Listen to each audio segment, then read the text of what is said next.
हैं। मैं भी ठीक हूँ अल्हम्दुलिल्लाह, सब खैरियत।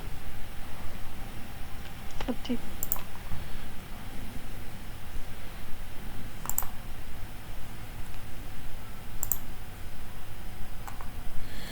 तो जी कैसे गुज़रा आपका दिन कल का, और क्या मसरूफियात चल रही हैं relevant to specially for Google ads? कुछ खास नहीं। बस कुछ कुछ नॉर्मल। कुछ ख़ास नहीं। अ, चलें आज जो हम लोग हमारा लेक्चर है ना, हम लोग उसको भी कंप्लीट करेंगे, साथ साथ मैं आपको एक छोटी सी असाइनमेंट दूंगा। ठीक है ना? आप लोग ने वो भी करना है साथ साथ। ठीक है? और ताकि हम लोग सारी चीज़ों को अभी से लेकर चलें तो बेहतर रहेगा, साथ लर्निंग भी चलती रहेगी और ये भी चीज़ें चलती रहेंगी। Okay sir. बेस्ट हो गया। अच्छा ये बताएं कि कल का लेक्चर जो था उसके कोई क्वेश्चन हो तो आप पूछ सकते हैं, नहीं तो फर्दर हम लोग जो हमारी चीज़ें रिमेनिंग रह चुकी थी हम लोग उनको फाइनलाइज करें।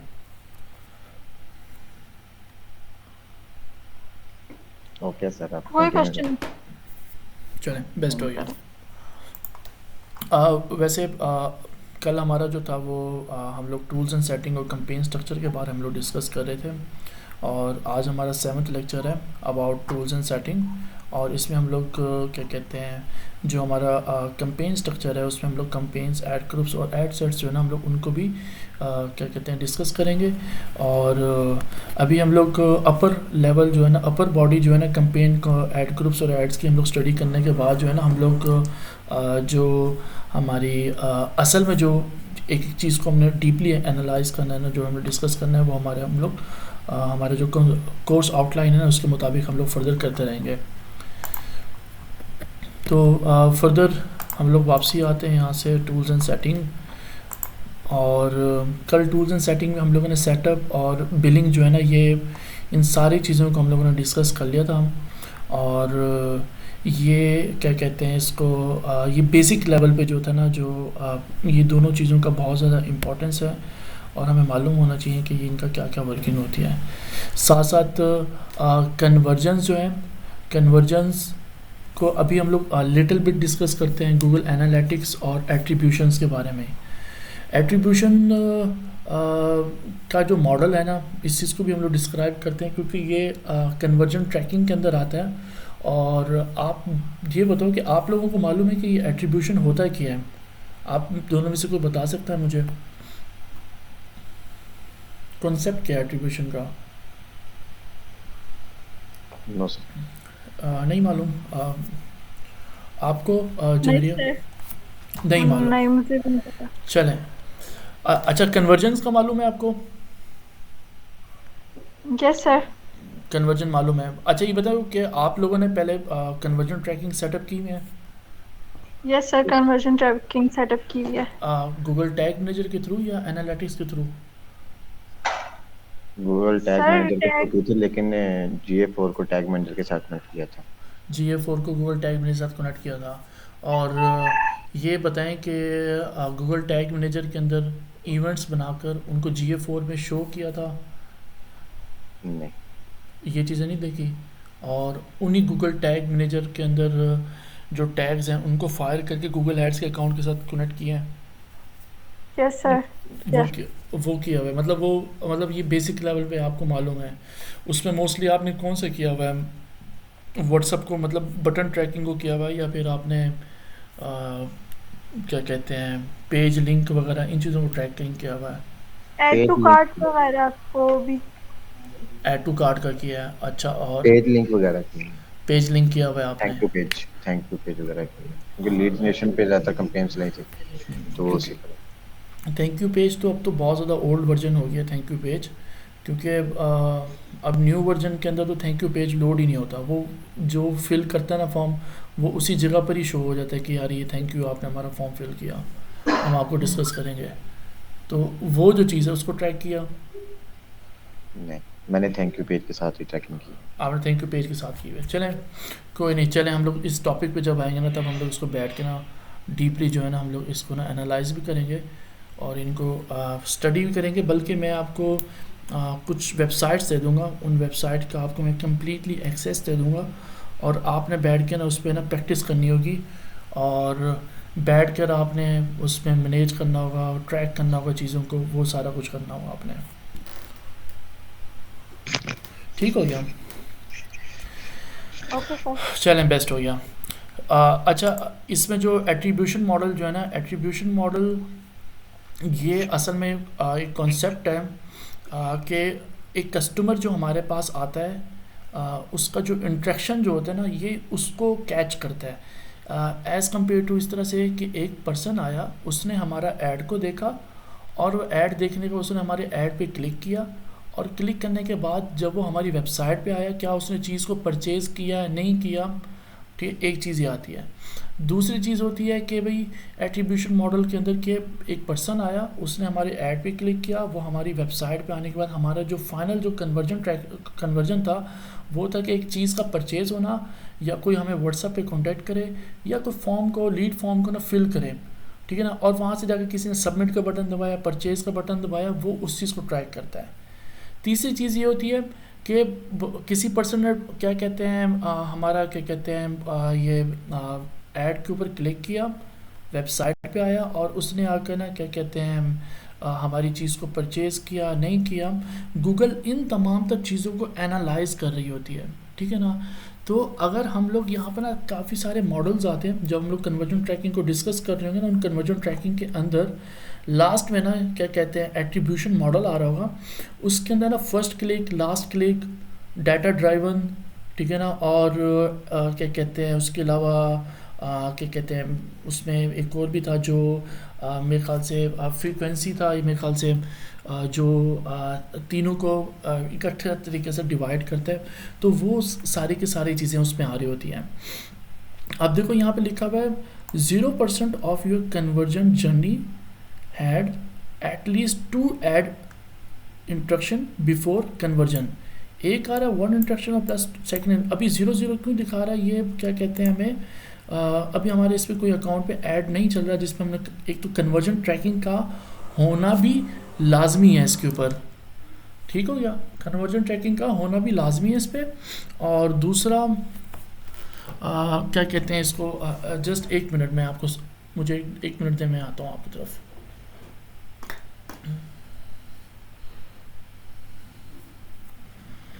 अच्छा,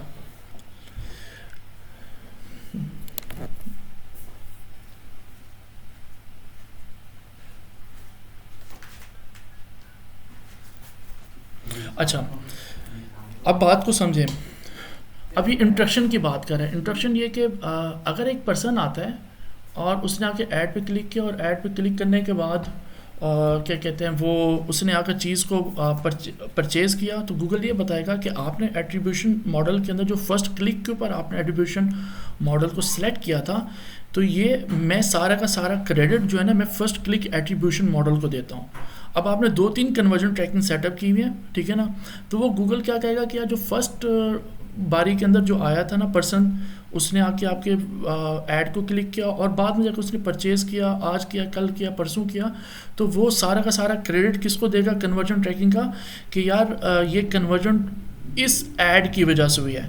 अब मैं आपको एक और एग्जांपल दिखाता हूँ कि माइट भी पॉसिबल है। यहाँ पर मैं एक अगर कस्टमर ने यहाँ पर क्या कहते हैं कोई सर्च ऐड नहीं बनाई हुई, कोई सर्च ऐड नहीं बनाई हुई, अच्छा मैं यहाँ से एड्स पे आता हूँ और एड्स पे आके आपको दिखाता हूँ। ये देखें, ये अभी देखें ये चल रहा है, एक ऐड, दूसरा ऐड, ये तीसरा ऐड, ठीक ना। अब तीनों ऐड के अंदर आपने क्या लगाया हुआ है, एक ही कन्वर्जन लगाया हुआ है कि कोई बंदा आके परचेज़ करता है चीज़ को, ये तो ये कन्वर्जन आ रहा है, कोई बंदा आके चीज़ को परचेज़ करता है, ठीक है ना। तो आपने उस पर लगाया हुआ है कि यार जो फर्स्ट टाइम इंट्रैक्शन करेगा ना उसका आपने मुझे क्या करना है, गूगल ने उसको क्रेडिट देना है, ठीक हो गया। अब एक पर्सन आता है, वो आपका ये वाला ऐड देखता है, वो आपके इस पे जाता है और वो चीज़ नहीं परचेज़ करता, वो सेकंड ऐड उसको शो होता है 2 दिन बाद, 3 दिन बाद, ठीक है, 4 दिन बाद या हफ्ते बाद उसको फिर से ऐड शो होता है, वो उस ऐड की वजह से जाके चीज़ को परचेज़ कर लेता है। गूगल क्या कहता है, कन्वर्जन किसको देता है, इस फर्स्ट वाले ऐड को देता है, क्योंकि आपके एट्रीब्यूशन मॉडल के अंदर आपने फर्स्ट क्लिक को लिखा हुआ था। अब गूगल के पास तो सारी कुकी सेव हो रही है। गूगल बताएगा कि आपका जो पहला ऐड था ना, उसके ऊपर इस बंदे ने देखा था और ये कन्वर्जन आज आप किसी ने चीज़ को परचेज किया तो क्रेडिट किसको जाता है? फर्स्ट वाले को जाता है। तो एट्रीब्यूशन मॉडल जो है ना वो इस तरह से वर्क करता है। हम लोग मज़ीद इसको डीपली ड्राउन तरीके से हम लोग डिस्कस करेंगे जब हम लोग इस कन्वर्जन ट्रैकिंग को हम लोग डिज़ाइन कर रहे होंगे। देन मैं आपको ना एक एक जो है ना इसके अंदर ना मैं चीज़ों को ना मैं मज़ीद इसको डीप डाउन आपको बताऊँगा। अच्छा, सेकंड चीज़ इसमें आता है बल्क एक्शन। बल्क एक्शन इसलिए यूज़ होता है, आपको गूगल एड्स एडिटर के बारे में मालूम है? आपको मालूम है एहतशाम, आपको मालूम है? गूगल एड्स एडिटर, हाँ, वो जो खुद एआई के थ्रू कैंपेन बनती है उसकी बात नहीं कर रहे नहीं, एआई के थ्रू नहीं बनती। अच्छा, गूगल एड्स एडिटर जो है ना वो एक ये है गूगल एड्स एडिटर, इसका एक अलग सा टॉपिक होगा, ठीक है ना। और ये ऑफलाइन हम लोग ना यहाँ पर सारी चीज़ों को कंपेन्स वगैरह को डिज़ाइन कर लेंगे। और यहाँ पर अब देखें, आपने एक एग्जांपल मैं आपको देता हूँ कि आप एक कंपेन को डिज़ाइन कर रहे हैं। यहाँ पर ये देखें, ये आपने एक वीडियो कंपेन बनाई और आप सोच रहे हैं इस सेम वीडियो कंपेन को मैं अपने दूसरे या तीसरे अकाउंट में भी शिफ्ट करना चाहता हूँ। तो आप क्या करेंगे, इस तरह की वीडियो कंपेन वहाँ पर जाकर दूसरे अकाउंट में बनाएंगे। ऐसे ही करेंगे ना आप?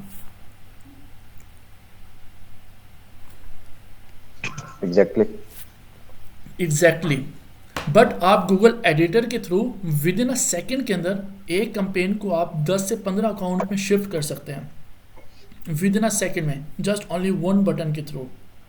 आपने एक कंपेन को अंदर, अब आपने यहाँ पर मल्टीपल एड्स बनाने हैं तो मल्टीपल एड्स आप यूजिंग गूगल एड एडिटर को आप यूज़ करते हुए multiple ads within a second के अंदर आप डिज़ाइन कर सकते हैं। तो यहाँ पर जो ये बल्क एक्शन जो है ना, यहाँ पर भी यही चीज़ इसी तरह से ही वर्क करती है। इसमें आपका कुछ अगर चीज़ें एक्सेल शीट के अंदर आपके डिज़ाइन हुई पड़ी हैं ऑलरेडी, गूगल एडिटर की आपने एक लिस्ट डाउनलोड कर ली है और डाउनलोड करके आपने एक न्यू अकाउंट है, यहाँ पर आपने क्या किया, आकर इसको अपडेट कर दिया है। तो ये तमाम तर चीज़ें जो है ना उसके ना यहाँ पर अपडेट होंगी और उसी तरह से आपकी कंपेन्स वगैरह डिज़ाइन हो जाएंगे। बट दिस जो बल्क एक्शन जो है ना ये स्पेशली फॉर द स्क्रिप्ट्स है, ठीक है ना। स्क्रिप्ट्स जो है, स्क्रिप्ट्स का मकसद ये होता है कि ये आपके बिजनेस को ऑटोमेशन पे ले जाता है। अब मैं आपको एक एग्जांपल देता हूँ कि अब हम लोग एक हायर कंपनी है और वो एसी बेचती है, ठीक है ना।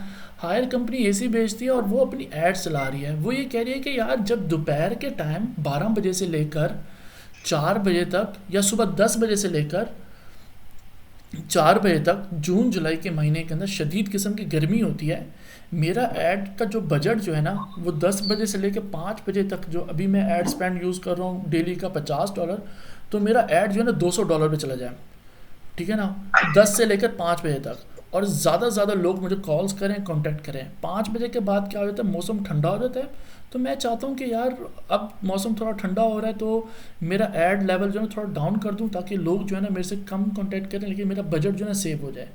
इसी तरह से हम लोग एग्जांपल ले लें एक आइसक्रीम वाले की। उसकी शॉप है आइसक्रीम की और उसको पता है कि यार पीक टाइम हॉर्स कौन से, यार 10 बजे से लेकर 5 बजे तक या 9 बजे से लेकर 3 बजे तक पीक टाइम है या 12 बजे से लेकर 4 बजे तक पीक टाइम है। तो मैं उस पीक टाइम के अंदर मैं अपने बजट को इंक्रीज़ करना चाहता हूँ और शाम को 5 बजे से लेकर ना रात 10 बजे तक ना मेरा बजट लो हो जाए ताकि मेरे पास कम लोग आएँ, कम लोग चीज़ें मेरे से आकर ऑर्डर करें और रात 10 बजे से लेकर ना सुबह 9 बजे तक ना मेरा ऐड ही ना चले, बजट ही ज़ाया होगा क्योंकि मैं उस टाइम मेरी शॉप बंद होगी और लोग मेरे से कॉन्टेक्ट करेंगे तो वो फजूल होगा, उसमें मेरा पैसा ज़ाया होगा। तो इस तरह से अगर आप चाहते हो कि अपने बिजनेस को ऑटोमेशन पे लेके जाना है, then you have to use scripts. और ये स्क्रिप्ट्स फिर उस वक्त यूज़ होते हैं जब आपका अकाउंट में काफ़ी सारा डाटा होता है, जब आपकी कन्वर्जन ट्रैकिंग बहुत अच्छे से काम कर रही है और आपकी कन्वर्जन्स बहुत सारी होती है, आपके पास कस्टमर डाटा बहुत ज़्यादा होता है, then you have to use scripts on the base of that data कि ये डाटा है मेरे पास, इसकी बिना के ऊपर मैंने इस तरह स्क्रिप्ट को डिज़ाइन करना है। और ये स्क्रिप्ट्स जो है ना ये ऑटोमेटिकली ये अवेलेबल है, गूगल के ही हेल्प सेंटर पे जाएं आप, वहाँ पर अवेलेबल हैं स्क्रिप्ट्स।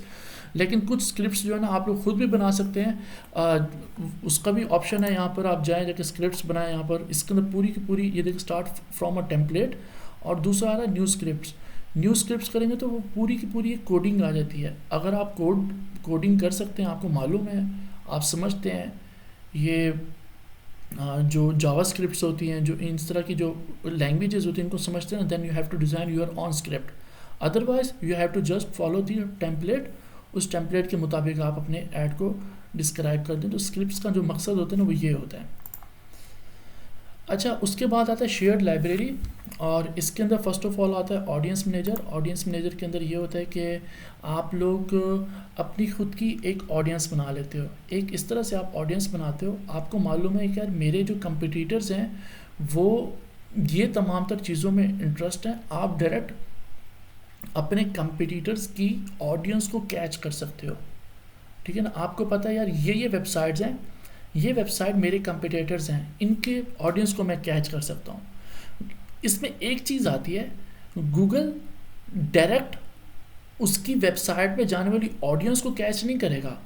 गूगल उसकी वेबसाइट पे जाने वाले लोगों के जो इंटरेस्ट होगा, इंटरेस्ट में हम लोग बात करते हैं कि परफ्यूम एक इंटरेस्ट बेस है, ठीक है ना, लोगों को शौक है अभी परफ्यूम्स वगैरह का। अब ये पता है कि यार जे डॉट की जो वेबसाइट है उस पर लोग परफ्यूम्स को सर्च करते हैं, मेंस और वुमेंस के परफ्यूम्स को सर्च करते हैं। तो हमने जे डॉट को लिख दिया कि ये हमारा कंपिटिटर है, हम लोग इसकी ऑडियंस चाहिए।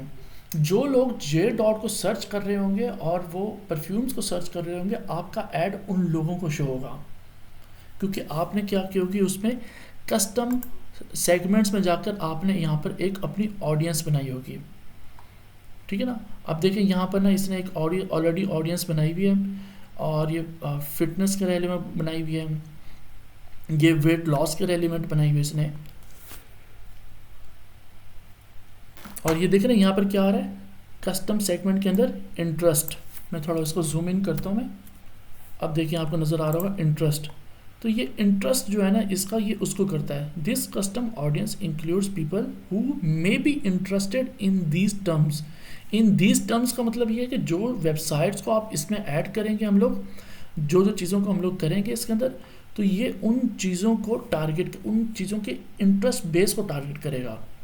ठीक हो गया। हम लोग जब अपनी कंपेन्स बना रहे होंगे तो वहाँ पर हमारा एक बाकायदा जो ऑडियंस, व्हाट इज़ ऑडियंस, ठीक है ना, ऑडियंस के मुतालिक जो हमारा जो टॉपिक होगा ना, उसमें हम लोग कस्टम, कंबाइंड ऑडियंस, ये सारी चीज़ें बनाएंगे हम लोग, और हम लोग इसको डिस्कस करेंगे डीपली तरीके से विद अ प्रैक्टिकल, ताकि आपको मालूम हो कल को आप किसी भी क्लाइंट के लिए अगर ऐड बना रहे हैं और उसमें सबसे ज़्यादा बड़ा रोल ऑडियंस का होता है, और आप गूगल को बता रहे हो कि ये मेरी ऑडियंस है, you have to go and just focus on these, उस पर ये होगा कि तो आपका बजट कम लगेगा, और गूगल को मालूम होगा यार मैंने इसी ऑडियंस की ही सर्कल में रहना है। अगर ब्रॉड छोड़ दोगे तो ब्रॉड के अंदर वो हर किस्म के लोगों को शो कराएगा जो उस तरह के कीवर्ड्स को सर्च कर रहे हैं किसी और मकसद के लिए। ठीक हो गया, तो ये आता है ऑडियंस मैनेजर के अंदर। उसके बाद आता है बिड स्ट्रैटेजीज़। बिड स्ट्रैटेजीज़ जो है ना, ये हम लोग कैंपेन जो हम लोग डिज़ाइन करेंगे उसके अंदर बिडिंग स्ट्रैटेजीज़ को हम लोग डिस्कस करेंगे, और बिडिंग स्ट्रैटेजीज़ के बारे में आपको ऑलरेडी भी मालूम है, लेकिन हम लोग जो है ना एक डिफरेंट तरीके से इन सारी चीज़ों को डिस्कस करेंगे, ताकि आपको ईजीली जो है ना इन बिड स्ट्रैटेजीज़ के बारे में पता चल जाए कि ये किस तरह से होती है और क्या क्या वर्क होता है हर एक बिड स्ट्रैटेजी का। और जहाँ पर देखें ना सारी की सारी चीज़ें आ रही हैं, टारगेट इम्प्रेशन शेयर जो होता है ये हम लोग क्या कहते हैं, इसमें गूगल को बता देते हैं कि यार हमें इतने % हमारी ऐड को इम्प्रेशन चाहिए हैं, हम चाहते हैं जी हमारा टॉप ऑफ द पेज रहे हमारा ऐड, और 100% हमें इम्प्रेशन ही मिले। अगर आपका क्वालिटी स्कोर अच्छा है, आपका हर चीज़ अच्छा है, तो गूगल आपको उसी मुताबिक चार्ज करेगा और आपके ऐड को top of the page show कराएगा। कन्वर्जन वैल्यू, इसमें कन्वर्जन का होना लाजमी है, मैक्सिमाइज कन्वर्जन। कभी भी न्यू कैंपेन के अंदर डायरेक्ट मैक्सिमाइज कन्वर्जन की कैंपेन नहीं चलाते होते, ये बैड स्ट्रैटेजी होती है। जब तक आपके पास 5, 10, 15, 20 कन्वर्जन एग्जैक्टली नहीं आती, तब तक आप अपनी कैंपेन को मैक्सिमाइज कन्वर्जन पे नहीं कर सकते। और मोस्टली जो स्ट्रैटेजीज़ होती है वो ये होती है कि एक कैंपेन अगर आपके क्लिक्स के ऊपर चल रही है, मैनुअल CPC पे चल रही है, और उस पर कन्वर्जन्स अच्छी आ रही है, आपको पता चल रही है जी 20, 30, 40 कन्वर्जन्स आ गई हैं, then you have to switch this campaign bid strategy to maximise conversion पे। तो गूगल को पता है यार 40-50 जो कन्वर्जन आई हुई है ना, ये कैंपेन, ये पर्सन, ये अकाउंट, ये बिज़नेस इस तरह के कन्वर्जन्स को चाहता है। उसके बाद डाटा भी होता है, तो फिर आप जब मैक्सिमाइज कन्वर्जन पे हम लोग उसको शिफ्ट करते हैं तो वो उसी तरह से ही ऑडियंस को ढूंढ रहा होता है, वो are the interested to buy the product, वो are interested to contact you for the services. ठीक हो गया। अच्छा, इसके बाद जो है ना वो चीज़ें आती हैं हमारी negative keyword list. Negative sir मेरा एक क्वेश्चन है। यस, सर ये मुझे मैक्सिमाइज कन्वर्जन और मैक्सिमाइज कन्वर्जन वैल्यू में जो ना ये डिफरेंस नहीं सही से क्लियर हो मैं पा आपको रहा। मैंने बताता बड़ी हूँ। इसकी जो ना वो सुना है, इसको सर्च किया, लेकिन एग्जैक्टली समझ नहीं आया। मैं आपको समझाता हूँ। देखिए, मैक्सिमाइज उसने कन्वर्जन को कर दिया कि मैक्सिमाइज, वैसे पहले इसका नाम क्या था, कन्वर्जन। ठीक है ना, पहले कन्वर्जन और कन्वर्जन वैल्यू दोनों मिक्स होते थे, फिर उसको शिफ्ट करके कन्वर्जन अलग कर दी, मैक्स और कन्वर्जन वैल्यू अलग कर दी। ठीक है ना, फिर उसके बाद उसको मैक्सिमाइज कन्वर्जन कर दिया कि ज़्यादा से ज़्यादा कन्वर्जन्स का आना। ठीक है ना, मैक्सिमाइज कन्वर्जन का मतलब ये होता है, आप गूगल को बताते हो कि if someone clicks on my ad, और मेरी वेबसाइट पे आएगा और वो परचेज़ के बटन को आके क्लिक करेगा, और उसको आपने गूगल टैग मैनेजर के अंदर ट्रैकिंग लगाई हुई है उसके ऊपर, जो बंदा ऐड देखकर चीज़ को आके परचेज करे वो क्या होगा, कन्वर्जन होगी हमारी। ठीक है, और आपने क्या कहा है, उस कन्वर्जन की एक वैल्यू दी हुई है गूगल को कि यार अगर ये कन्वर्जन होती है तो इसकी मुझे इतना बिजनेस मिलेगा। ठीक हो गया। तो कहने का मतलब ये है कि सर देखे ना, मैंने अगर एक कन्वर्जन है उसको मैंने $1 सेलेक्ट किया, तो जब एक कन्वर्जन आएगी तो गूगल मुझे शो करेगा 1 कन्वर्जन, इट मींस के $1। $1 अब ऐसी है। अब अगर मैंने मैक्सिमम कन्वर्जन जो है ना वैल्यू पे लगा दी है, तो वो अगर उसको $2 शो करेगा तो एग्जैक्टली वो सेम टू अल्टरनेटिव जा रहा है कि मेरी कन्वर्जन 2 आई थी तो $2 बना था, क्योंकि मैंने $1 एक कन्वर्जन का लगाया था। तो इन दोनों में खासा फर्क तो ना हुआ ना, फिर इसकी गूगल अलग से ऑप्शन क्यों दे रहा है? मतलब अगर कन्वर्जन बढ़ेगी तो कन्वर्जन वैल्यू बढ़ेगी, और कन्वर्जन वैल्यू तब ही बढ़ेगी जब कन्वर्जन बढ़ेगी, तो फिर दोनों अलग अलग ऑप्शन क्यों दे रहा है? ये तो फिर ये चीज समझ नहीं आ रही मुझे। देखो, आपके बजट के अंदर ना ये कैलकुलेट करता है। मैंने लास्ट टाइम अपने कुलीग के साथ मैं डिस्कस कर रहा था स्पेशली फॉर कन्वर्जन वैल्यू। उसने मुझे बताया कि यार इसकी जो बेस्ट स्ट्रैटेजी है ना वो ये है कि यार देखो, अगर आपकी चीज़ जो है ना $20 की है ना, गूगल को आप ये शो करो कि यार मुझे $40 का बिजनेस हुआ है। ठीक है ना, उसकी कन्वर्जन वैल्यू जो है ना $40 लिखो। जब आप गूगल को बताते हो ना यार मुझे कन्वर्जन वैल्यू के मुताबिक अपनी ऐड चलानी है, गूगल फिर इस चीज़ को एनालाइज करता है, people who are interested to buy $40 product. ठीक है, और पीपल हु आर इंटरेस्टेड, उनका इंटरेस्ट है कि, और वो सर्च कर रहे हैं कि मैंने $40 का ही परफ्यूम को ही परचेज करना है। ठीक है, तो गूगल उस इंटरेस्ट बेस्ड ऑडियंस की आपकी ऐड दिखाता है, और ताकि वो आकर उस चीज़ को परचेज करें। मतलब आप ये कह रहे हैं कि हमें कोशिश करनी चाहिए कि जब भी हम कन्वर्जन वैल्यू लगाएं, हम उसको $1 डिफॉल्ट पे ना लगाएं, हम उसको $10, $40, $20 मैक्सिमम शो करें, मैक्सिमम उस सेंस। ताकि ताकि अगर कोई कन्वर्जन है फुल सपोज के अगर वो $120 की है, कोई प्रोडक्ट है हमारी या कोई भी चीज़ है, हमारी सर्विस है, तो जो गूगल है वो उस ही शख्स को दिखाएगा जो शख्स $120 पे कर सकेगा। ऑफ कोर्स, अब देखो मेरी बात सुनो, हम लोग ऑडियंस के अंदर जाके ना एक हम लोग वहाँ पे एक तरीका आता है ऑडियंस के अंदर हाउस होल्ड इनकम का। वहाँ पर ऑप्शंस आ रहे होते हैं, top 10%, top 15%, top 20%, lower 50%, lower 75%। ये कौन लोग होते हैं? ये वो ऑडियंस होती है जिसको हम गूगल को बता रहे होते हैं। गूगल के पास पूरा का पूरा डाटा है, उसको पता है यार टॉप 10% लोग कौन है जो willing to buy and purchase करते हैं। अब हम लोग चीज़ को बेच रहे हैं, और हम लोग बेच रहे हैं फर्नीचर को। फर्नीचर की प्राइस कितनी है? फर्नीचर की प्राइस जी, एक सोफ़ा जो लेने जा रहे हैं वो $3000 का है। अब मुझे एक बात बताओ, जिस बंदे की सैलरी महीने की $2000 की हो, क्या वो 3000 का सोफ़ा बाय करेगा?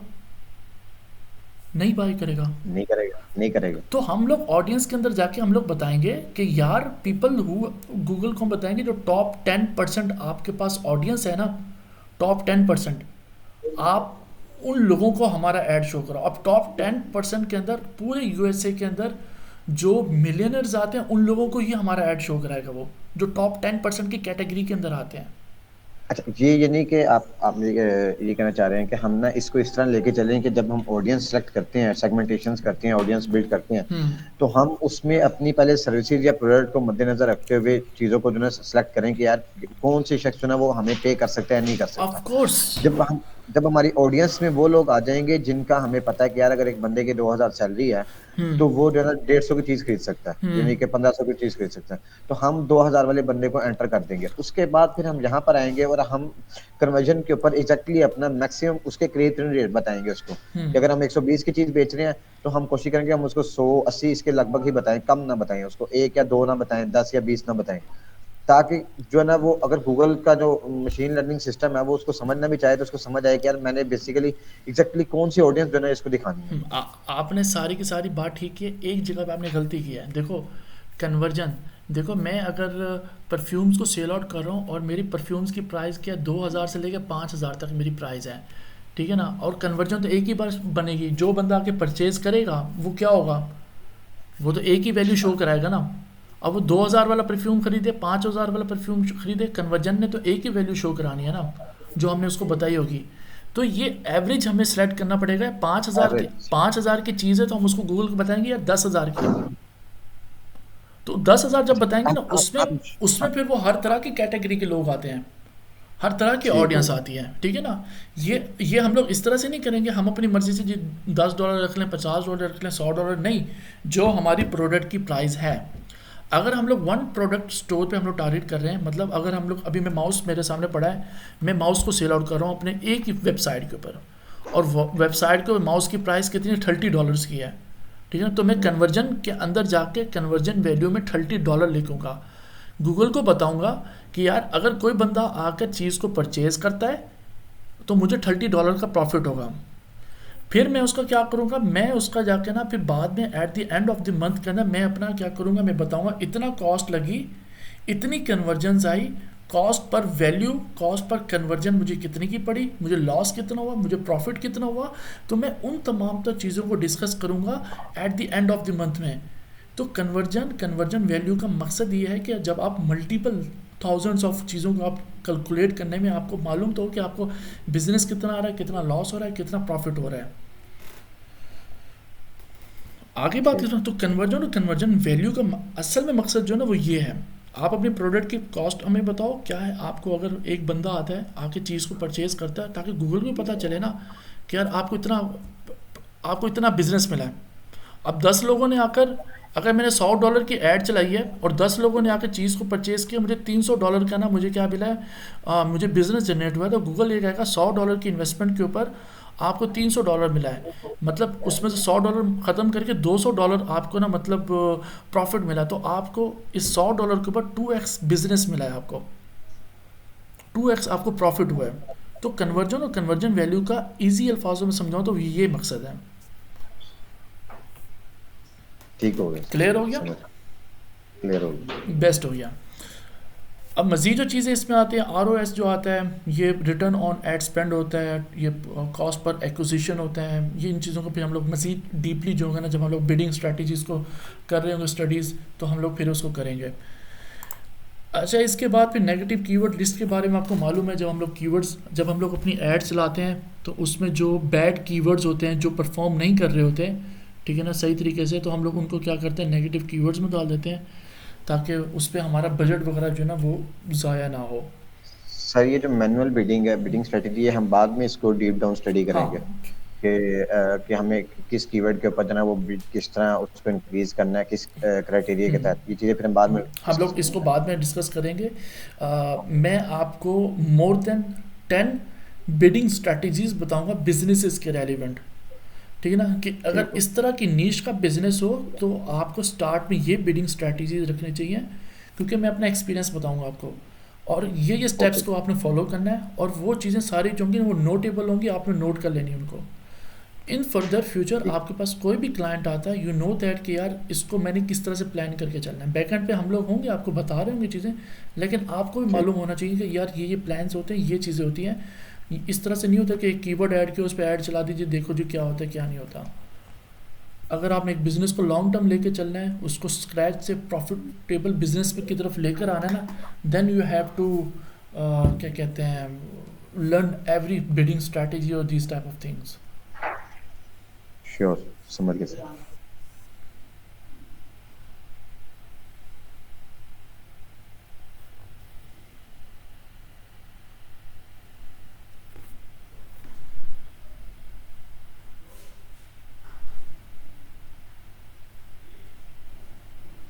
ठीक हो गया।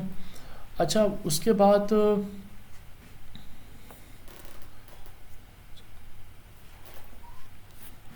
इसके बाद हम लोग बात करते हैं यहाँ से ब्रांड लिस्ट। ब्रांड लिस्ट जो है ना, मेरे ख्याल से ये अभी न्यू इसके अंदर ऐड हुआ है। इसमें ये होता है कि आप अपने ब्रांड लिस्ट बना लेते हैं कि यार ये these are the specific brands, और हम लोग इसमें जाके ना, हाँ ये just like same to same जो है ना, क्या कहते हैं,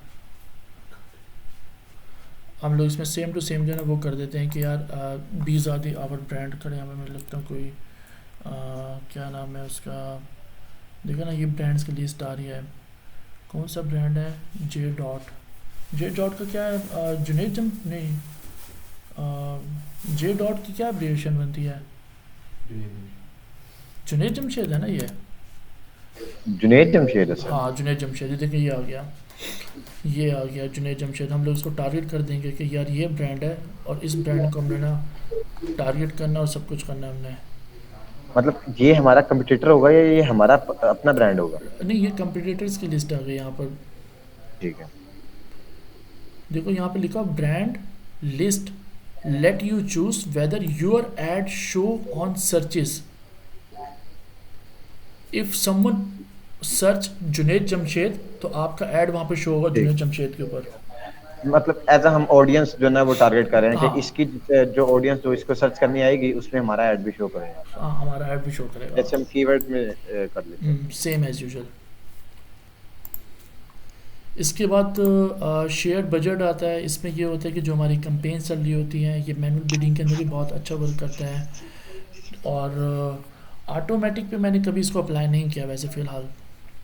इसमें ये होता है कि हम लोग बता देते हैं कि यार ये जितना बजट चल रहा है उसको हमने किस तरह से डिवाइड करना है, इसको इतना बजट मिल जाए, इसको इतना बजट मिल जाए डेली के हिसाब से, तो वो यहाँ पर हो जाता है। अब जैसे वीडियो कैंपेन चल रहा है और इस पर बता रहा है कि यार टोटल बजट कितना 5,000 होगा और एवरेज पर कैंपेन के हिसाब से है। 2 कैंपेन का बता रहा है 10,000 लगेगा, और इसका नाम हम लोग यहाँ पर XYZ, और इसको हम लोग सेव कर मेरे देते हैं। पाकिस्तान में सीवीवी कितना बढ़ता है? तो पाकिस्तान इंडो पाक में अबाउट यूट्यूब एड्स, हाँ यूट्यूब एड्स 2 रुपये 3 रुपये। वो मैंने चली हुई थी, वो मेरी चल रही थी तो वो $0.15 पड़ रहा था। तो डॉलर्स में चलाएंगे तो जहरी बात है, वो लास्ट आपको 15 नॉर्मली, कभी कभी कम भी होता था। 0.15, ये तो बहुत ज़्यादा है भाई, 15 सेंट। हाँ हाँ, ये उसके ऊपर सब्सक्राइबर्स के ऊपर चलाई थी तो फिर बात बहुत महंगा पड़ता है। सीपीवी पे कभी कभी सस्ता ही पड़ता है। ये 0. मुझे 0.01 का भी पड़ा हुआ है, 0.05 का भी पड़ जाता है कभी। लेकिन वो डिपेंड करता है ऑडियंस कौन सी आपने सेलेक्ट की हो। अगर आपने थोड़ी जो ना वो ऑडियंस हैवी वाली की हो तो फिर फर्क पड़ जाता है। अच्छा ये एक बात बताओ मुझे, व्यूज़ पे आपने कंपेन चलाई होगी ना, सब्सक्राइबर भी मिलते हैं उसमें, व्यूज़ भी मिलते हैं जी जी। ऐसे ना, तो उसमें तो बाद ज़्यादातर औक़ात ये उल्टा होता है, आप चलाते हैं सब्सक्राइबर पे हैं और आपको अच्छे जो व्यूज आ रहे होते हैं। बाद औक़ात आप व्यूज चलाते हैं तो लेकिन आप जो है वो नीचे सब्सक्रिप्शन लगा देते हैं उसमें ना, तो वो कॉल टू एक्शन वो चल पड़ता है ज़रा। तो ये कभी उल्टा भी होता है। नहीं, तो उसमें क्या ऑप्शन होता है आपने सब्सक्राइबर इंक्रीज़ करने हैं, व्यूज़ बढ़ाने हैं? हाँ होता है। आप जब कैंपेन चलाते हैं ना तो हम जब वीडियो लिंक ऐड करते हैं तो उसके नीचे कॉल टू एक्शन की ऑप्शन आती है, तो उसमें हम सब्सक्रिप्शन लगा देते हैं। जैसे वॉच नाउ का ऑप्शन होता है ना अक्सर, तो हम वहाँ पे सब्सक्रिप्शन लगा देते हैं, तो जैसे क्लिक करेगा तो सब्सक्राइब कर देगा। अच्छा, कॉल टू एक्शन में कॉल टू एक्शन मोस्टली हम लोग वहाँ पर नहीं, तो वो कॉल टू, अगर सब्सक्राइब नाउ के बटन पे क्लिक करेगा तो हाँ तो वो सब्सक्राइब कर वो देगा। वेबसाइट पे नहीं जाएगा? नहीं नहीं, हम उसको यूट्यूब का लिंक देंगे ना पीछे भी। हाँ। और दूसरा हम पीछे भी जो है वो सीपीवी नहीं सेलेक्ट करेंगे, हम कन्वर्जन सेलेक्ट कर देंगे, मैक्सिमम कन्वर्जन। और कन्वर्जन हमने ऑटोमेटिकली पीछे जो ना वो अकाउंट में सेट की होगी यूट्यूब की, यूट्यूब लिंक करके। तो फिर आपको कितनी कॉस्ट के अंदर कितने सब्सक्राइबर मिल जाते हैं? मैंने तो अभी जो ना वो 2 कैंपेन्स रन की हुई हैं। अभी बजट कम किया हुआ है, एक $12 पे, एक $10 पे की है। सही। और वो 1.5-2 माह से चल रही हैं। ठीक है, और कितने सब्सक्राइबर मिले हैं? सब्सक्राइबर्स तो मेरे उस अकाउंट के जो है ना वो पहुंच गए हैं तकरीबन 27-28 के। और 27 वो 28K?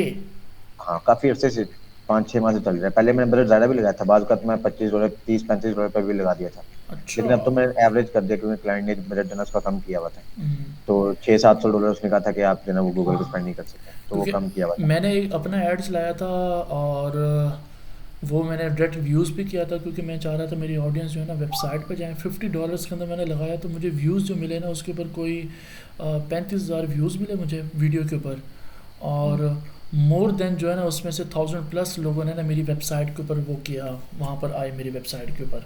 अच्छा, आपने वो उसके पीछे लिंक जो है ना वेबसाइट का लगाया हुआ था? वेबसाइट का नहीं, लगाया ये हुआ था, सिर्फ यूट्यूब का ही लगाया था। वो यूट्यूब का बेसिकली अबाउट उसका सेक्शन का। उसने कहा था कि जो ना इसका हम्म, जो ना वो अपनी वॉच टाइम वगैरह आपकी करके इसको जो ना मोनेटाइज वगैरह करना है। तो वो सिलसिले में उसके ऊपर जो मैंने सब्सक्राइबर्स भी लगाए थे ना, उसकी ऑडियंस भी मैंने उसके कंपटीटर्स, यानी वो फुटबॉल का क्लाइंट था। हम्म, तो मैंने फुटबॉल के जितने पेजेस थे ना हम्म। उनको किया हुआ था टारगेट, कि उनकी ऑडियंस पे जो ना हमारा एड शो होगा जब उनकी वीडियो चल तो रही होगी। उसमें वॉच वो टाइम चल तो रहा नहीं इंक्रीज होता? वॉच टाइम इंक्रीज नहीं होगा, लेकिन जो आपके पास सब्सक्राइबर आएगा ना, अगर वो हाँ, रेलिवेंट आएगा वो तो वो आपकी रेलिवेंट वीडियो आएगा। देखेगा। वो इस तरह किया हुआ था। बहुत अच्छे यार, ये तो बड़ी अच्छा और आपने प्रैक्टिकल किया हुआ यार। हाँ, और एक वीडियो थी उसमें उन्होंने कहा था कि यार इसको मैक्सिमम लेकर आए, तो उसको अभी 1 मिलियन क्रॉस करा था। अभी कल परसों आई थिंक वो हुई है, कल हुई है 1 मिलियन क्रॉस उसके व्यूज ना। सही। ताकि जरा पेज थोड़ा अच्छा लगे, तो वो उसको चेंज कर दिया आज। ज़बरदस्त यार, ज़बरदस्त। वो भी ये करता है ना कि 10-12-15 डॉलर की एड चला के उसमें 3-4 एड ग्रुप्स बना के 3-4 वीडियोस लगा दी। वो जैसे ही 1-1 के पहुंची नहीं, तो आप जो है ना वो वीडियोस चेंज करते थे, ताकि पूरा पेज जो है ना आपका पूरे का पूरा चैनल को थोड़ा अच्छा शो होता है कि यार हर एक के ऊपर जो है ना वो 1000, 1500, 2000 व्यू आया हुआ है। मेरे पास असल में थ्रेश होल्ड अकाउंट थे, कुछ 10 से 15 अकाउंट थे, उन सारों पे मैंने वीडियोस ऐड लगाए हुए थे। और क्योंकि मैंने खुद पर्सनली सर्च किया था, तो मुझे नहीं मिल रहा था कि सब्सक्राइबर का भी इस तरह से लगता होता है। अगर मुझे नहीं नहीं, मालूम सब्सक्राइबर आ जाते हैं। सब्सक्राइबर का, दूसरा, क्योंकि मैं आजकल तो वो बहुत चली है ना, जैसे टिकटॉक एड्स है ना, इनका कंपटीटर निकला है यूट्यूब रील्स ऐड ना।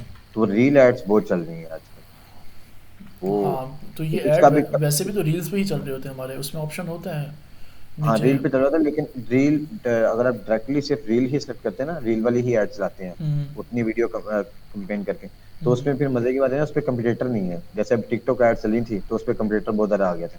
अभी रील पे हम्म, उतना ज्यादा आया नहीं है।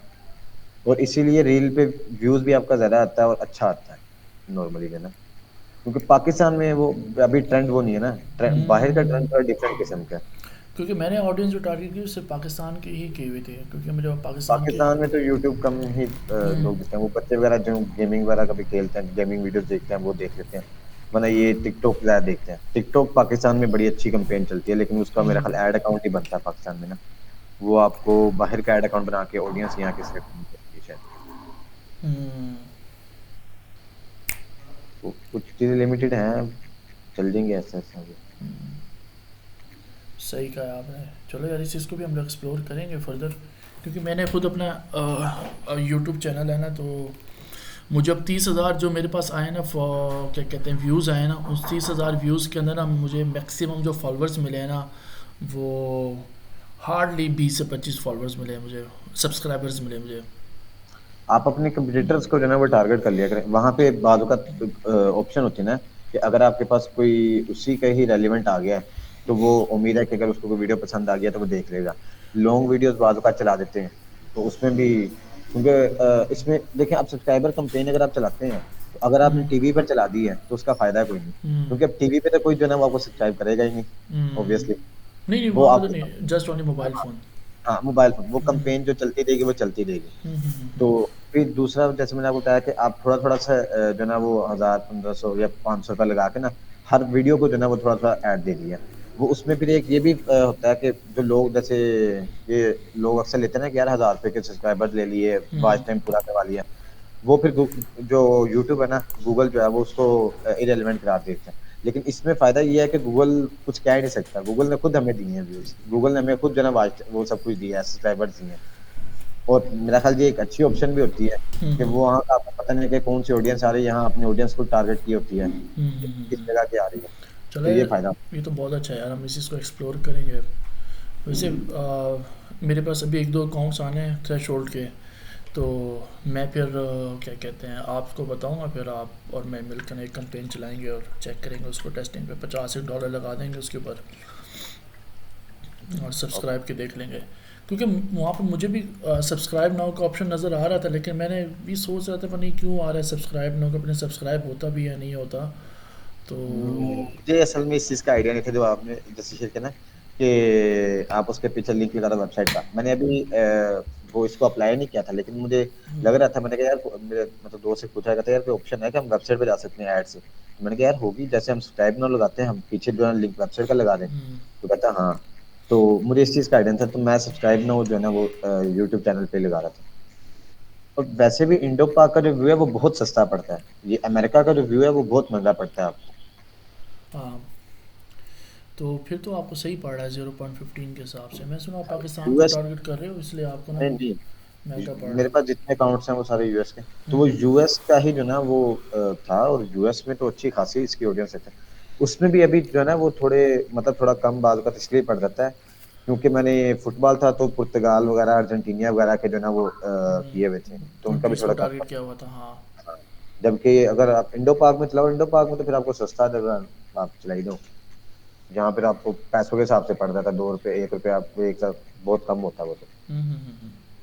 अब अगर $1 है, $1 जो है ना वो अगर 300 रुपये का है। इंडो पाक मतलब पाकिस्तान इंडिया।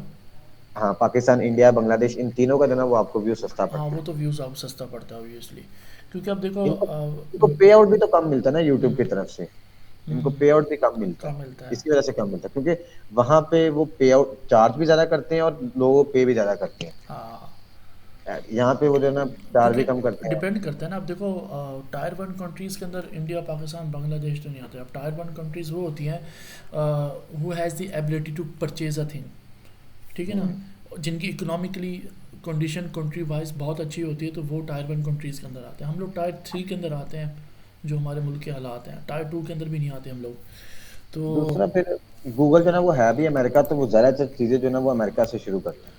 वो नहीं, अमेरिका में सबसे ज्यादा पे भी ज्यादा करता है, उसके आपको मैक्सिमम पे करता है उसके अलावा भी इकोनॉमी की वजह में। इकोनॉमिकल वाइज भी। अब देखें यहाँ पर टायर वन कंट्रीज़ के अंदर कौन कौन से आ रहे हैं। देखें Canada, Germany, France, Denmark, United states, Finland, और दो ये क्या आ रहे हैं, यूनाइटेड भी आ रहा है और सिचैन भी आ रहा है। ज़बरदस्त यार, ये टायर वन के अंदर आ रहे हैं। और टायर टू के अंदर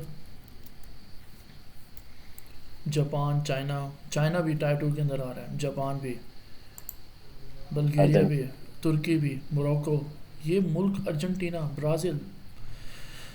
ब्राज़ील पाकिस्तानी करेंसी में देखा जाए तो पाकिस्तान करेंसी में इतना ज़्यादा हाई नहीं है Brazil, but the facilities on in Brazil is much more 100% better. मेरा क्लाइंट है वो क्या कहते हैं वहाँ पर रहता है। अब ये देखें, ये पाकिस्तान, ये श्रीलंका, ये वियतनाम, ये इंडिया, ठीक है, ये सारा ही ये तकरीबन इंडो पाक आ रहा है इसमें, और ये उसके इंडो साथ पाक अगर कुछ तो सारा का सारा, ये अभी कुछ है और कुछ इस तरह के हैं जो ऐड ही नहीं हुए हुए इसके अंदर, ऐड नहीं हुआ। ठीक है ना। तो ये टायर थ्री के अंदर आ रहे हैं। तो tier three, tier one, tier two countries वो हैं जो एबिलिटी रखते हैं फॉर परचेजिंग, विलिंग, इकोनॉमिकली क्या पावर है उनके बिजनेस की, उनकी कंट्रीज़ में क्या, उनकी करेंसी की क्या वैल्यू है, तो ये तमाम तो चीज़ें आती हैं उसमें। तो अब मेरा क्लाइंट वो वहाँ पे ब्राज़ील गया, उसके ने क्या कहते हैं, यहाँ पाकिस्तानी है, उसने कैरेबियन पासपोर्ट होता है वो उसने परचेज़ किया 2016 में, 17 में उसने परचेज़ किया। और उस वक्त 16-17 के अंदर उसने $1.5 लाख का परचेज़ किया, ठीक है ना। तो उसके लिए ना, अब उस पासपोर्ट की वजह से ना उसकी वाइफ, उसके बच्चों को ना हर मुल्क के अंदर ना एक मतलब वो दी जाती है, एक अच्छा रिस्पांस दिया जाता है। फैमिली वीज़ा लगवाता है, वो जाता है, सिर्फ टिकट परचेज़ करता है और किसी मुल्क पे चला जाता है। वो कहता है यार मुझे ज़रूरत ही नहीं है कि यार मैं जाऊँ, जाके वीज़ा अप्लाई करूँ, हफ्ता 2 हफ्ता वेट करूँ, वीज़ा आए, फिर मैं जाके मैं वहाँ पर उस मुल्क में जाऊँ। कहता है मुझे ज़रूरत नहीं है। कहता है मैं $1.5 लाख दे के मैं क्यों बाय कर रहा हूँ। और उसने कौन सा बाय किया था, उसने ये जो नॉर्थ अमेरिका आता है ना, ये जो छोटी सी पट्टी नज़र आ रही है रेड कलर की आपको, ये वाली, ये जो छोटी पतली लाइन आ रही है, यहाँ पर सेंट्स एंड पीटर्स रिपब्लिक के नाम से है, ये नॉर्थ अमेरिका के अंदर आता ही है ये वाली जगह। तो यहाँ पर एक छोटा सा आइलैंड है, उस आइलैंड की इसने नेशनैलिटी को बाय किया $1.5 लाख के अंदर। तो वो सारी की सारी चीज़ें उसमें आती हैं। तो है मैटर है, मतलब एक किस्म की तरह आप सोच रहे हैं कि अमेरिकन पासपोर्ट की तरह उसकी पावर है उस पासपोर्ट की। और वो ब्राज़ील गया, उसकी बेटी पैदा हुई ब्राज़ील के अंदर, तो उस पासपोर्ट की वजह से ना उसको ब्राज़ील की नेशनैलिटी मिल गई। तो अब उसकी बेटी जो है ना वो ब्राज़ीलियन नेशनल की है, तो वो कहते हैं यार ब्राज़ीलियन नेशनल हूँ, और कहते हैं कि वो पाकिस्तान से कोई इतना, मतलब ये नहीं कह सकते इकोनॉमिकली हो, लेकिन पाकिस्तान से कई गुना दर्जे बेहतर है आप पाकिस्तान की निस्बत देखा जाए तो खैर ये सारी चीज़ें बाद में डिस्कस होती रहेंगी, हम लोग अपने टॉपिक को क्लोज़ करें। अच्छा, आज जो हमने टॉपिक को डिस्कस किया उसमें तो काफ़ी सारी चीज़ें आपको समझ भी आ गई होगी, और काफ़ी चीज़ें आपको आपके क्वेश्चंस भी काफ़ी क्लियर्स हो गए होंगे उसके अंदर। अब जिसमें से आपको ये भी बताता चलूँ, जैसे लोकेशन ग्रुप्स हो गए, ये location group mostly Google maps वगैरह के लिए यूज़ होते हैं, ठीक है ना। प्लेसमेंट एक्सक्लूजन लिस्ट होता है कि आपने लोकेशंस के अंदर जाके कुछ चीज़ों को आपने प्लेसमेंट को एक्सक्लूड कर दिया है कि यार ये चीज़ों पे हमारा, इन लोकेशन पे हमारा ऐड शो ना हो, तो वो वहाँ पर होगा। यहाँ से एसेट लाइब्रेरी है, एसेट लाइब्रेरी में चले जाएं, वहाँ से जाकर आप देख लें जो जो आपने एसेट्स बनाए हुए हैं। Assets is equal to extensions हैं, तो ये आपको शो हो जाएगा कि यार कितने आपने साइट लिंक्स बनाए हुए हैं, कितने आपने क्या कुछ बनाया हुआ है। तो वो सारा का सारा, अगर यहाँ पर किसी पे कोई रिजेक्शन आई हुई होगी तो आप यहाँ से उसको सिलेक्ट कर क्या कहते हैं, आप चेक कर सकते हैं यार इसके अंदर रिजेक्शन क्यों आई हुई है, और मैं इसको यहाँ से फिक्स कर सकता हूँ। एज़ कम्पेयर टू आप हर एक कंपेन को खोलें, उसका एड्स को खोलें, वहाँ से जाके उसकी क्या कहते हैं ये एसेट्स को खोल कर देखें, उससे अच्छा है आप यहाँ से डायरेक्टली एसेट्स को खोल के आप यहाँ से एनालाइज कर सकते हैं। लास्ट में आता है प्लानिंग जो है ना, ये परफॉर्मेंस प्लानर जो है ना, फर्स्ट ऑफ ऑल आता है, इसमें हम लोग क्या कहते हैं, एक हमारी जितने भी कीवर्ड्स वगैरह जो होते हैं हम लोग जो क्या कहते हैं उनको सेव करते हैं, तो वो यहाँ पर होते हैं एज अ प्लान की शेप के अंदर, ठीक है ना। और जो कीवर्ड्स जो होते हैं उनका जो फोरकास्ट होता है पिछले साल से लेकर इस साल तक जितना उसमें सर्चेज हुए थे वो सारी की सारी चीज़ें यहाँ पर होती हैं। तो हम लोग उसको बाद में इन फर्दर फ्यूचर अगर उस चीज़ प्लान को हम लोग यूज़ करना चाहते हैं किसी कंपेन के अंदर, तो हम लोग उसको यूज़ कर सकते हैं थ्रू परफॉर्मेंस प्लानर के थ्रू। इसके बाद कीवर्ड प्लानर, इसको हम लोग बाद में डिस्कस करेंगे, रीच प्लानर को भी, और ऐड प्रीव्यू एंड डायग्नोस। इसके बारे में मालूम है आपको, ऐड प्रीव्यू एंड डायग्नोस के बारे में?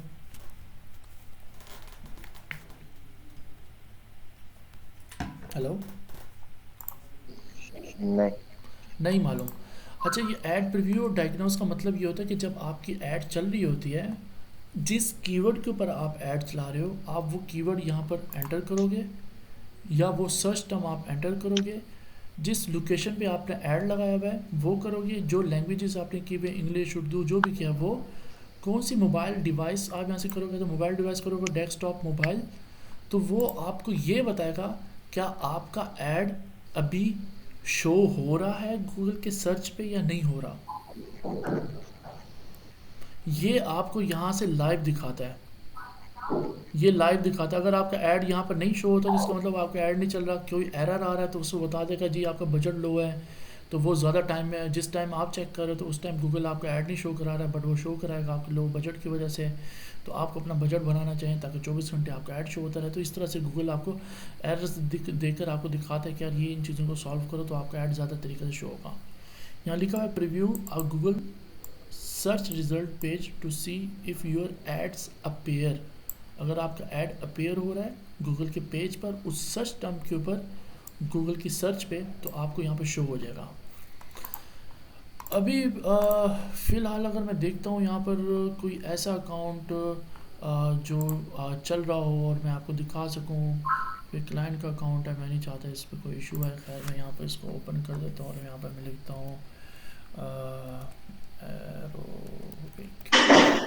वर्क करता हूँ इसको, और ये मेरे ख्याल से ऑस्ट्रेलिया के अंदर चल रहा है। इसको मैं यहाँ से ऑस्ट्रेलिया कंट्री को टारगेट करता हूँ, यहाँ से मैं इसको टारगेट करता हूँ इंग्लिश के अंदर, और इंग्लिश, यहाँ से इंग्लिश करता हूँ।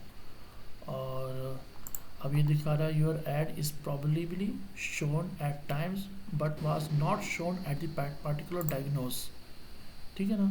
अब ये मोबाइल फ़ोन पे ऐड शो नहीं हो रहा, मैं इसको डेस्कटॉप पे देखता हूँ, डेस्कटॉप पे शो हो रहा है, नो। टैबलेट पे ऐड शो हो रहा है, ये नो। अब यहाँ पे लिखा user not in my audience, अच्छा ये ऐड हमारा शो नहीं हो रहा ऑस्ट्रेलिया के अंदर।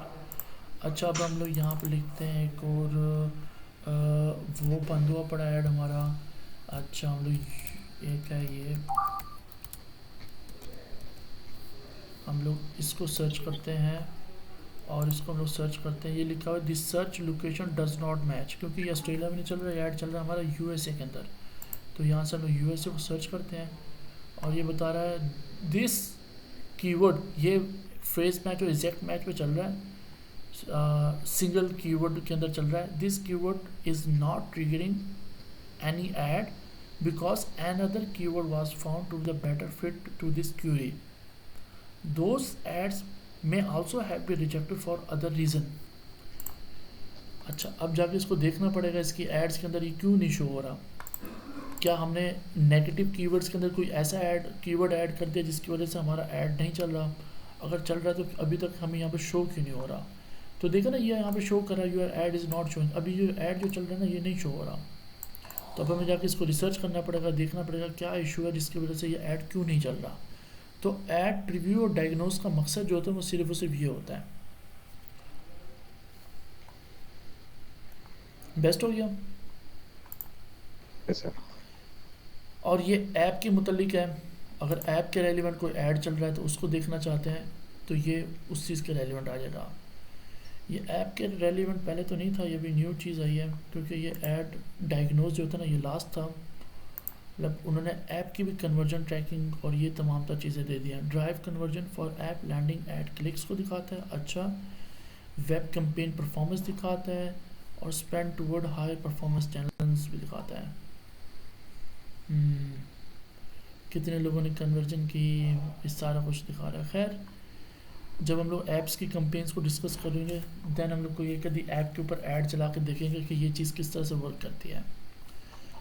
मैंने ऐप के जो ना वो एड्स चलाए हुए हैं। अच्छा तो फर्स्ट टाइम मैंने डाउनलोड्स चलाए थे हाँ डाउनलोड्स पे, इंस्टॉल्स पे, तो काफ़ी उसका अच्छा रिजल्ट आया था। कहाँ पे चलाया था? वो मैंने यूएसए में चलाया था, कैलिफोर्निया लॉस एंजलिस में।